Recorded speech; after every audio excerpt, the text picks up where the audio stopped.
गरजते बादल news channel में आपका स्वागत है। हमारे न्यूज़ चैनल को सब्सक्राइब करें, लाइक करें। नमस्कार साथियों, चैनल में आपका स्वागत है। आज हम फिर से एक बार नया वीडियो लेकर के आप लोगों के सामने उपस्थित हैं।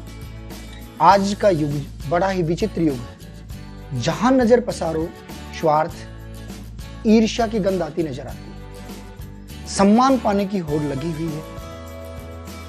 तेरा मेरा, मेरा तो मेरा है ही, यही चक्कर आज के युग में चारों तरफ लगा हुआ है।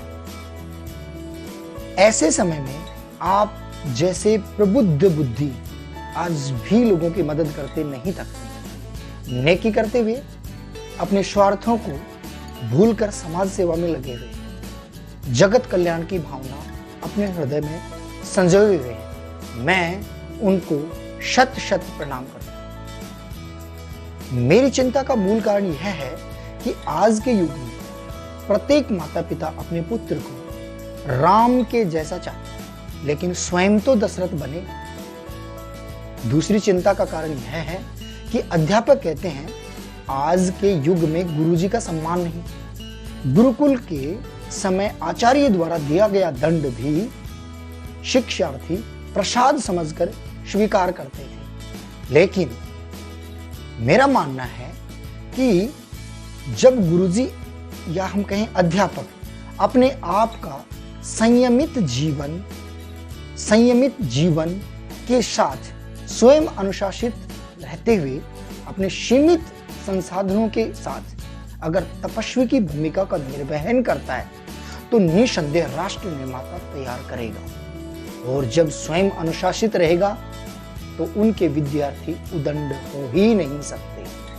मगर फिर भी उदंडता अगर करता हुआ कोई विद्यार्थी पाता है या गुरुजी को मिलता है तो गुरुजी जानते हैं अच्छे तरीके से कि मुझे इस विद्यार्थी को किस तरीके से ठीक कर।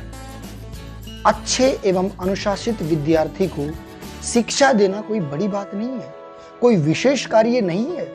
वह तो स्वयं पढ़ रहा है, उसने तो एक पार्ट जो विद्यार्थी जीवन का सबसे बड़ा पहलू होता है अनुशासन, वो सीखा हुआ है। लेकिन सामान्य से कम विद्यार्थी को जब एक अध्यापक पढ़ाता है तो सार्थकता सिद्ध होती है, तब सार्थकता आती है। आज समय किसी के पास नहीं और कार्य समाप्ति भी नजर नहीं आती। अगर आप किसी ऑफिस में कहें या किसी कार्यालय में कहें, सामान्य कर्मचारी हैं या आप किसी ऑफिस के बड़े डायरेक्टर हैं या और कोई भी पद पर आप कार्य कर रहे हैं तो कार्य समाप्ति दिखाई नहीं देती है। लेकिन अगले ही दिन हम कह दें कि जो है आज का कार्य अधिकांश तय हो जाता है कि कल मुझे क्या करना है, और ऐसे ही व्यक्ति आगे बढ़ते नजर आते हैं।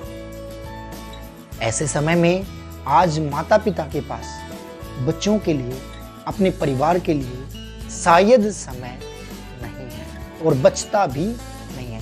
फिर अपने बच्चों को उन्नत ज्ञान वो कैसे दें, उन्हें संस्कार कैसे दें। फिर केवल विद्यालय ही बचता है उनका आधार, जहां से वह माता पिता अपने बच्चे को सारा ज्ञान दिलवाना चाहता है। मगर जब तक आप अपने बच्चे को पढ़ाई के साथ दिए गए संस्कारों, व्यवहारों का समुचित प्रयोग घर पर नहीं करवाएंगे, तब तक यह किताबी ज्ञान केवल किताबी ज्ञान ही रह जाएगा। आज रामायण महाभारत जैसे धारावाहिक सालों के बाद से पुनः शुरू कर दिए गए हैं, पुनः शुरू किए जा रहे हैं। इसके पीछे कारण क्या है? ये कारण मेरे से बेहतर आप लोग जानते हैं, क्योंकि आज छोटों बड़ों के बीच के बीच में हम कहें सम्मान की बात हो या फिर माता पिता का जो है अपने बच्चों के द्वारा बीच बीच में बात की अनसुनी कर देना, ध्यान नहीं देना, इस तरह की बातें। इसके अलावा और भी बहुत सारे कारण हैं जिसके कारण से इस तरह के धारावाहिक पुनः भारतीय समाज को चेताने के लिए, उनकी संस्कृति को जागृत करने के लिए, उनके पूर्वजों के द्वारा दी हुई उन ज्ञान को लब्धित करवाने के लिए, ये इनके अलावा और भी बहुत सारे कारण हैं। आज परिवार में दंपति दोनों ही बराबर कार्य करते नजर आते हैं। पति अगर ऑफिस में जाता है तो पत्नी भी किसी न किसी कार्यालय में जाती है। शाम के समय दोनों जब घर आते हैं, बात तो वहां की है। लेकिन हम सब जानते हैं जब दोनों घर आते हैं तो उन दोनों के लिए परिवार पहले होना चाहिए, बच्चों के लिए समय निकलना चाहिए तथा उनके पढ़ाने वाले अध्यापकों से समय समय पर बात करना उनके लिए निहायत जरूरी है, क्योंकि बच्चों से बढ़कर के एक माता पिता के लिए शायद कोई दूसरा नहीं है। हम अपने ही कार्यों में लगे रहते हैं और बच्चों से या उनके अध्यापकों से या बच्चा कहाँ जाता है वहाँ हम कोई भी बात नहीं करते। ये हमारे लिए गलत बात, एक अभिभावक के लिए, एक माता पिता के लिए गलत बात है। समय निकाल करके बच्चा कहाँ पढ़ रहा है उसके लिए समय जरूर आप लोगों को निकालना चाहिए, ताकि वह बच्चा और आप दोनों संपर्क में रहते हुए वो क्या कर रहा है ये देखा जा सके। उम्मीद करता हूँ कि आप जब घर पर आ जाते हैं इसके बाद घर को समय दें। निश्चित रूप से आपको समय देना चाहिए और परिवार को समय दें, बच्चों को समय दें, परिवार को समय दें। और जिस प्रकार से पुत्र पुत्री बेटा बेटी आपको चाहिए, ठीक उसी प्रकार से बच्चों को भी माँ बाप चाहिए।